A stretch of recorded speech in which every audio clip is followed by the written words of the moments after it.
Pour moi, un manager, c'est avant tout un coach. Donc c'est quelqu'un qui va guider ses équipes au quotidien, leur apporter les bons outils, les bonnes informations, être capable de les challenger.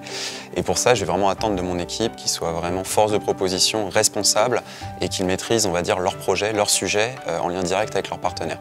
Et notre rôle, c'est effectivement de pouvoir recruter en externe ces compétences qui sont vraiment clés et en même temps de pouvoir faire monter en compétences nos équipes qui sont déjà là pour pouvoir leur permettre d'acquérir ces skills qui sont vraiment clés pour eux. Quand on accueille des stagiaires, des apprentis, des CDI, on met en place tout un process de onboarding, c'est-à-dire des réunions avec nos différents partenaires pour qu'ils s'imprègnent de la culture du département, des missions du département, de la diversité des projets et des clients qu'on peut avoir en interne.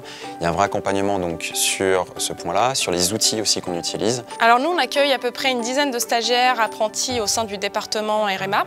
Et l'idée, c'est vraiment d'accompagner ce stagiaire ou cet apprenti dans son propre développement et aussi dans le développement du département. Donc il va avoir un référent pendant toute la durée de son apprentissage qui sera soit le manager de l'équipe, soit un analyste. Et l'objectif, c'est vraiment de créer un binôme pour permettre à l'apprenti ou le stagiaire de se développer. C'est vraiment quelque chose qui me tient à cœur, le développement des équipes, d'amener les gens plus loin. Et pour les amener plus loin, c'est important de leur donner du sens à ce qu'ils font, comment ça s'inscrit dans la stratégie globale de l'entreprise.